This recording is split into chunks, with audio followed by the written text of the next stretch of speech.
When is the last time you looked at your overall retirement strategy? For some of you, it might be time for a money makeover. Welcome to the show, everyone. Joe Anderson here. I'm a certified financial planner, president here of Pure Financial Advisors. And of course, I'm with the big man, Big Al Clopine. Hello, Big Al. How you doing? You ready for a little makeover? Might as well. It's a fine... Let's look better. Right? Yeah. What better time to do this than right now? It's a money makeover. First things first, take a look here. People are spending a little bit more. 2016, the average monthly expense was $3,500. You fast forward to 2021, given inflation and given people want to spend a little bit more, it's almost up $1,000 a month. That's $12,000 per year. Are you prepared for that? That's today's Financial Focus.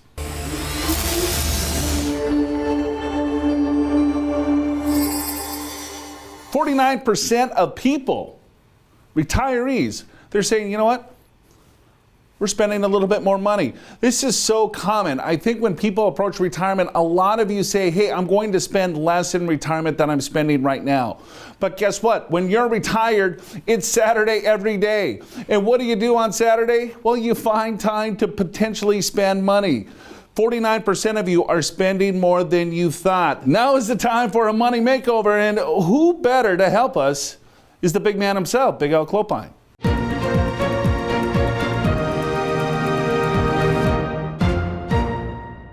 All right, today we're talking about your retirement plan makeover. So what do? First of all, always, you want to set your goals. What are your goals? When do you want to retire? How much do you want to spend in retirement, right? What does that look like? Do you want to buy another home, a boat, whatever it may be, right? Travel a lot more, volunteer. Then it's like a financial facelift. Let's figure out, okay, what your goals are. How do we get there? By kind of massaging your finances, saving more, whatever, working longer, working less if you're financially independent. Then let's take a look at your portfolio. Is your portfolio in line with your goals and your finances in terms of meeting what you want to do? And then finally, tax turnaround. There's lots of ways to save taxes in retirement. That's important, right? Because we're stretching those dollars as much as we can. So Joe, perfect topic, I think, for the time. It's we all need a little bit of makeover sometimes. Yeah, of course. But here's the problem, I think, is that most people focus here, right? Where you have to start here, setting goals. What are you trying to accomplish, right? And then get that roadmap in place. I think we're so focused on the overall portfolio. What is the market doing? How much money do I actually have? Versus, hey, what do I need to set myself up for? Making sure that my finances are in order. Then you can work on the portfolio. So let's take a look. 16,000 workers were surveyed, and they're saying here in the blue, 41% of people have a plan, but it's not written down. If it's not written down, in my opinion, it's not necessarily a plan. It might be in our head, hey, this is kind of what I'm thinking. You have to write it down. Only 17% of people actually have a true plan in place. 38% of people have no plan. Some people just don't know. So let's talk about what goes in a financial plan, right? And it could be real simple. It could be on one page, just like you said, Joe. Here's the main elements. Evaluate your financial situation. Think about what you have, right? Set goals. So you're 54, you want to retire at 65. How much do you have, right? Think about how much you want to spend. These are all your goals. Then consider your investment options. Only then, right? You look at what you have, you look at what your goals are, and then you match your investments to be able to get there. Put your plan into action and then monitor your progress. Very important, because you can set a plan, which is great, but life changes. Life changes all the time, and you got to monitor and make course corrections as necessary. Yeah, you have to be disciplined in the overall strategy that you put together. A lot of times we might, all right, have goals and we kind of evaluate our overall situation. You set a plan in place, but then again, you go off course and you don't monitor it, you don't reevaluate. So putting all of these together, I mean, it's simple, but it's not easy, right?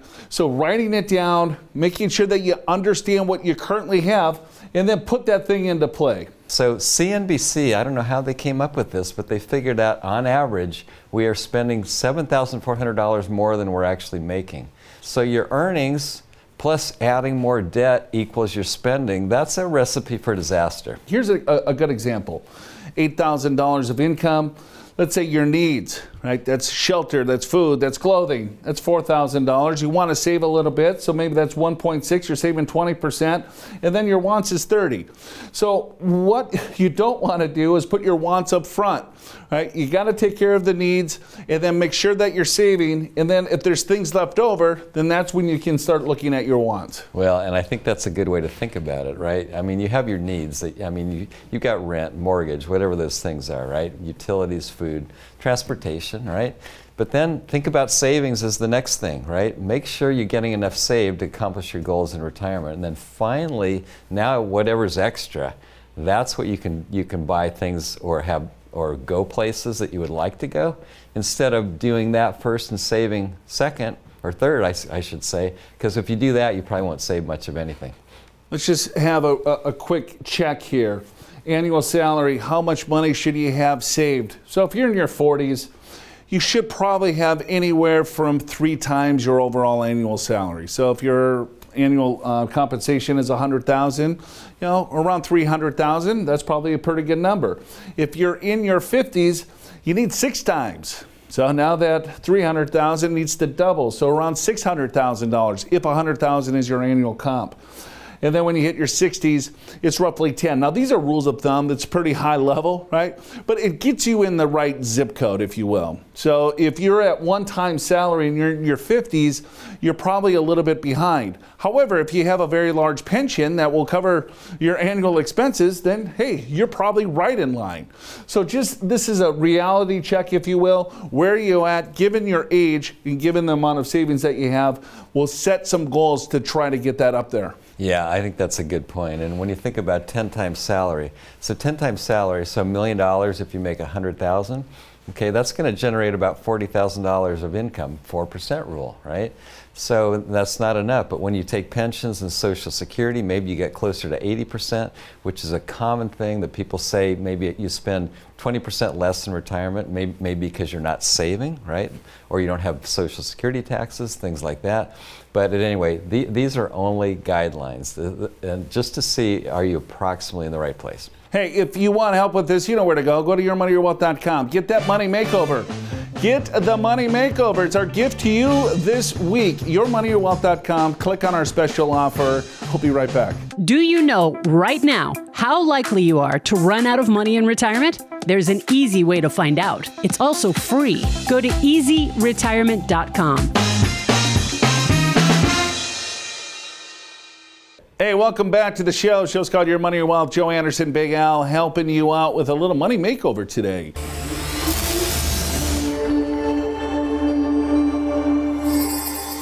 Go to our website, yourmoneyyourwealth.com. Click on the special offer. If you want the Money Makeover Guide, it will walk you through different things, different steps, what you want to take a look at to refresh that overall retirement. Yourmoneyyourwealth.com. Click on the special offer. Hey, let's see how you did, folks, on that true-false question. Nearly half of Americans ages 55 plus are retired. True or false? Well, let's see. I guess the average retirement age right now is between 62 and 64. 55 plus probably means 55 to 120. I'm going to guess that's probably true, but what do you think, Joe? Here it is. 48% of Americans are retired by 55 plus. But here's a real statistic that you want to make sure that you're thinking about, is that a majority of people actually retire a lot earlier than anticipated. And we see that study after study, that people end up retiring sooner than they thought because of a change in their circumstance, right? Ailing parent, ailing spouse, right, lost a job. In some cases, the job passes you by. You're not keeping up with the technology that someone in their 20s and 30s is, so just factor that in to your thinking. All right, let's take a quick look at an example here. You got John and Sally, they're 57 years old. John makes $150,000, Sally makes $125,000 and they have a combined 401ks of roughly $1 million. They have about $50,000 in cash. All right, so they're spending around $140,000 a year, and they're thinking, hey, I want to retire in a few years, and they're putting their goals together, and they're thinking, hey, maybe I'll spend 80% of what I'm currently spending now, and let's just assume a 6% rate of return and 3% inflation on the money. So given these assumptions, let's see what happens here. They retire at 62. They're saving about $5,000 a year in their overall accounts. They have Social Security of 25. but the money runs out, right? This plan doesn't necessarily work. So when you start strategizing and putting things together, you want to put your ideas and goals through a stress test. That's what they're doing. They're like, all right, well, let's run some assumptions and let's see how far this money lasts. However, they're running out of money at age 82, but there's levers that they can pull, Al. You can always work a little bit longer, right? You can save a little bit more. If you work longer, you're not tapping into your resources, so you further to grow. Social Security is often higher, right? Maybe if you have a pension, maybe that's a little bit higher. Maybe you work part-time, maybe you downsize your expenses, maybe you downsize your home. All kinds of ways to do it. So we're not saying you have to work till 70, but you want to look at this and figure out those levers that are going to work for you to still retire when you want to. This is kind of an extreme example here. Let's say if they just push out their overall retirement a couple of years and they increase their savings substantially, right? Well, of course, their money is going to last, right? But there's a lot of levers that you can pull here. Maybe you reduce your spending. Instead of spending 80%, you spend 75% of what you're currently doing. You work until 67. Maybe instead of saving $5,000 a year, you can save $10,000 a year, or maybe $7,500, right? There's all sorts of different things that you can do. The point of all of this is that you want to make sure that you're stress testing what you're currently doing.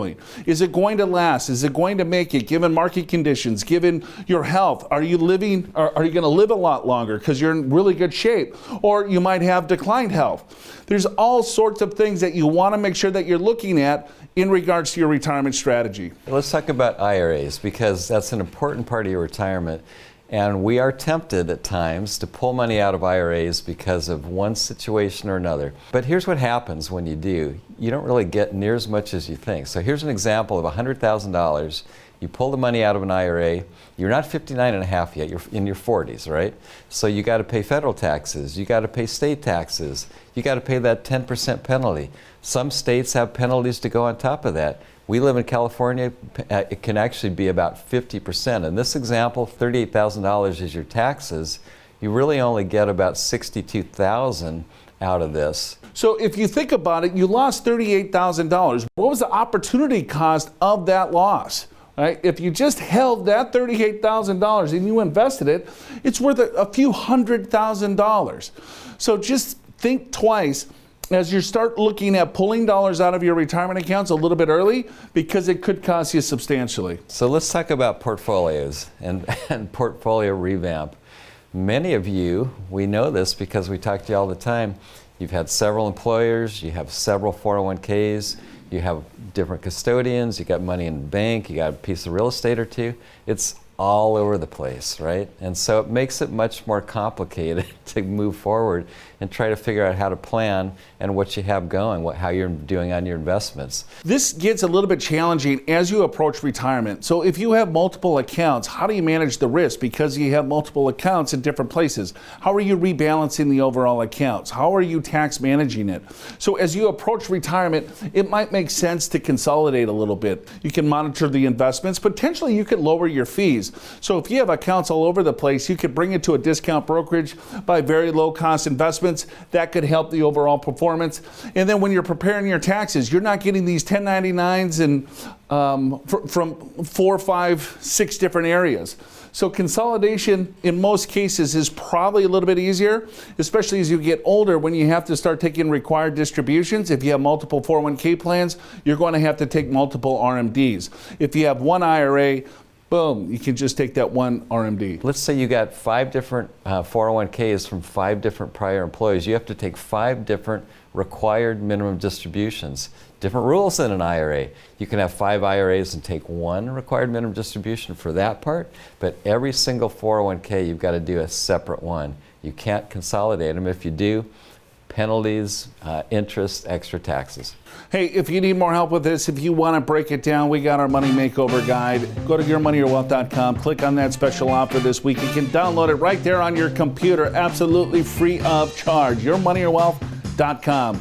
We got to take another break. We'll see you in a second. Do you know right now how likely you are to run out of money in retirement? There's an easy way to find out. It's also free. Go to easyretirement.com. Hey, welcome back. Show's called Your Money, Your Wealth. I'm Joe. He's Al. We're giving you a money makeover today.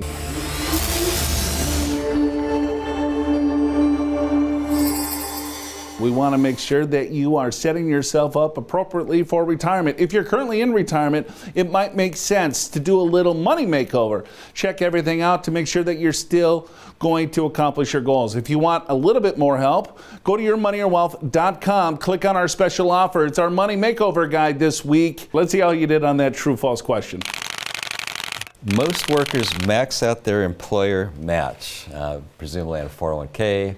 I hope it's true. Joe, what are the stats? People are getting more responsible in their overall savings. I think financial education is key, and more people are getting that education. So if you look here, this is done by Vanguard in 2023, is that 17% of employees within those plans are at the match, okay? 52% of people that are participating in this survey, they're above the match. That's surprising. That's good.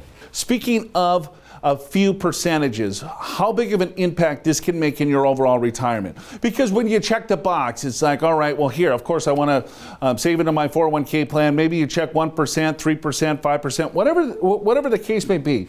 But let's just say you make $80,000 a year and you get a 3% raise every single year, and you're going to put 2% of your overall compensation into the 401k plan, and the company's going to match you 1% on top of that. All right, so that's 3% over this time period. You got $119,000. Pretty good. But let's say, all right, well here, you're just kind of playing with the numbers. Maybe you go 6% versus 2%. Right? Or maybe you go 4%. Just a few percentages of your overall annual comp each year, you're going to get a higher match, because the more you participate in the overall plan, in most cases, the company's going to match you more, right? So 119 to 356. So I think just looking at this each year, you probably want to ramp up that match, or ramp up your contribution, maybe 1%. Maybe 0.5%, whatever that you can do. Well, I think so too, and we find a lot of people are under saving, right? And if that's you, then just try to add a little bit each year. The goal, by the way, is to get up to about 15% or even 20% of your income. That's what you want to be saving. But for many people, that's virtually impossible. But if you're at 2 now, next year try to get 3 or 4. Maybe the following year get 5 or 6, and keep going. Get as close to that 15 or 20% as you can. You're going to be very happy later on that you've done that. Let me walk you through taxes, maybe in a different way than you've looked at this before. We're going to have tax law changes here in the next couple of years. So we have probably 2 years left to take advantage of these pretty low rates. 22, 24, and 32. The 22% tax bracket is going to revert back to the 25% bracket. The 24% tax bracket is going to go to 28, and this is where AMT falls in, that nasty alternative minimum tax. And then you got 32 is jumping to 33. So let's look at the highest bracket here that we're illustrating, 32% or 33. There's your income levels. Okay, $1 million of income, 500,000 or 0. Okay, so here's where the 32% kind of tax bracket goes. And then here's where your 24 to 28% tax bracket. And then here's the 22 and 25. So given this example is that we have a couple that wants to spend about $140,000 per year. Most of their dollars are in an IRA or a 401k plan. So as you pull dollars from a 401k plan, it's going to be taxed at ordinary income rates, and you're going to get stuck in these brackets here. So if you illustrate a tax projection, if you kind of look at your situation out, you'd probably make different decisions. Because here they're still working, right? Hey, they're in that 22 or 24% tax bracket. But then all of a sudden, for a few years here, they're in a 0% tax bracket. How could that be? Because they retired, they might have some cash on hand, they might have some brokerage accounts that they're spending off of, right? And then they run out of those, and then they're going to spend the overall retirement accounts. So if you can see where you fall from a bracket perspective, it might make sense to diversify your taxes. So if all of your money sitting in a retirement account, it might make sense to have some tax-free dollars, such as a Roth IRA, or maybe start still building up your non-qualified accounts or your brokerage account or non-retirement that will be taxed at a capital gains rate. The problem that we see is that most of the assets that you hold are in a retirement account that are going to be stuck at pretty high tax rates. If tax rates are going to go up, it might make sense now to put yourself in a better position to control those taxes long term. Yeah, I think that's well said. A lot of people don't really think about this until they get to retirement, or at least when they get to the required minimum distribution age. Then all of a sudden they're pulling a lot of money out of their IRAs and their 401ks, and their taxes are a lot higher than they thought. So if you can think about Roth contributions, right, contributing some of your income to a Roth IRA if you qualify. There's back to a Roth if you don't qualify. If you think about Roth conversions, taking money out of an IRA, or in many cases a 401k, converting it to a Roth IRA, you pay taxes on what you convert, but all future income growth principal is tax-free. All right, let's switch gears here. Let's turn the show over to you. This is from Scott in Minnesota. What kind of assets should I select to put in a Roth conversion? I like the conversion idea. That's taking money out of an IRA, converting it to a Roth. As we just mentioned, you'll pay taxes on that, but all future growth income principal is tax-free, not only for you, right, but for your spouse if you pass, for your kids if you both pass. It's a very good thing. When you think about the Roth IRA, then you probably want to put asset classes that have higher expected returns, right? Stocks, right, versus bonds. Why? Because stocks tend to grow more over the long term than bonds, and you get rewarded for that growth by paying no tax. So that's, I think, how you want to think about Roth IRAs. Yeah, a conversion is a technique. The Roth IRA is actually the account, right? And so the people get confused. Conversion is what you're doing is you're taking money from a retirement account, converting that to a Roth account. The difference between a Roth account is that all future growth grows 100% tax-free. The difference of a retirement account is that all future growth is going to be taxed at ordinary income rates. So if you think about it, would you rather have an asset class that has a potential for higher growth in your Roth? Sure, right? Because you don't have to pay tax on it. But understand that if you're going to pick those types of asset classes, you could lose money too. So it's challenging to get money into the Roth because you can either do it through contributions or conversions. It's after-tax contributions. So you want to make sure that you don't go overboard and go super risky, but just understand that you're not going to be taxed on those. So having more equities or stocks in those accounts is probably a better solution. All right, what did we learn today, Al? First things first, you have to set goals, right? Figure out what you want to accomplish. Is it retirement? Is it putting the kids through school? Is it leaving a legacy? Set your goals. And then you want to make sure that you do this financial makeover, financial facelift, whatever you want to call it. Just start documenting what you have, where you want to go, and start charting how to get there more effectively. You might have to revamp your overall portfolio, right? If you had set it and forget it for the last 10, 15, 20 years and you're approaching retirement or in retirement, that strategy to help you accumulate wealth needs to change as you're taking distributions, as you're creating retirement income. So do you have the right portfolio, or do you have the right strategy in place? And then, of course, you don't want to forget about taxes. If you want more help with this money makeover, go to yourmoneywealth.com. Click on that special offer. That's our gift to you this week. And that's it for us this week. Hopefully you enjoyed the show as much as I did. We'll see you guys again next week.